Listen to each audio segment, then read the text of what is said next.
স্বার্থ যেখানে থাকবে সেখানেই তারা যাবে। যদি দেখা যায় তাদের স্বার্থ থাকে ভারতের কাছে, তাহলে তারা ভারতের কাছে যাবে।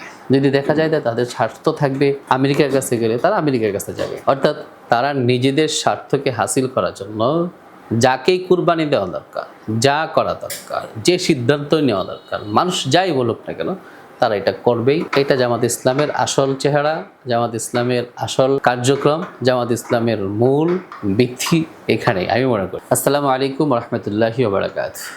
জামাত ইসলাম নিয়ে বিভিন্ন ধরনের কথা আছে, বিভিন্ন ধরনের আলোচনা আছে, সমালোচনা আছে এবং প্রশংসাও আছে। সব দিকটাই এই দলের আছে। অর্থাৎ কিছু কাজ নিয়ে অনেকেই প্রশংসা করে থাকেন, তাদের কিছু কাজ নিয়ে অনেকেই সমালোচনা করে থাকেন। এই দলটার সূচনাই হয়েছে এইভাবে এবং এখন পর্যন্ত চলছেই এভাবে।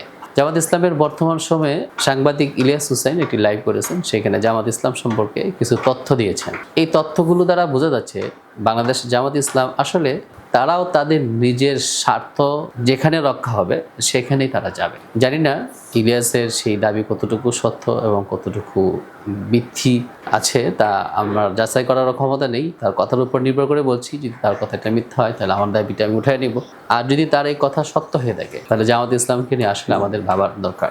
কারণ তারা এমন একটি দলে তখন পরিণত হয়ে যাবে, স্বার্থ যেখানে থাকবে সেখানেই তারা যাবে। যদি দেখা যায় তাদের স্বার্থ থাকে ভারতের কাছে, তাহলে তারা ভারতের কাছে যাবে। যদি দেখা যায় যে তাদের স্বার্থ থাকবে আমেরিকার কাছে, গেলে তারা আমেরিকার কাছে যাবে। অর্থাৎ তারা নিজেদের স্বার্থকে হাসিল করার জন্য যাকেই কুরবানি দেওয়া দরকার, যা করা দরকার, যে সিদ্ধান্ত নেওয়া দরকার, মানুষ যাই বলুক না কেন, তারা এটা করবেই। এটা জামাত ইসলামের আসল চেহারা, জামাত ইসলামের আসল কার্যক্রম, জামাত ইসলামের মূল ভিত্তি এখানেই আমি মনে করি। তাই জামাত ইসলাম সম্পর্কে আমাদের সচেতন থাকতে হবে যাতে এই দলটি পথ না হারায়। তাদের সমালোচনাগুলো আমাদের সবসময় তাদের সামনে প্রকাশ্যে আলোচনার মাধ্যমে তাদের সামনে প্রকাশ করে দিতে হবে যাতে এই দলটি পথ হারা না।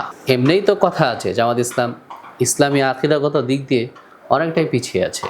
তারপর যদি রাজনীতির আদর্শের ক্ষেত্রে যদি তারা পিছিয়ে যায়, তাহলে বাংলাদেশের জনগণ জামাত ইসলামকে এমনভাবে ছুঁড়ে ফেলে দিবে যে জামাত ইসলাম তখন আর বাংলাদেশের জনগণের সামনে মুখ দেখাতে পারবে না।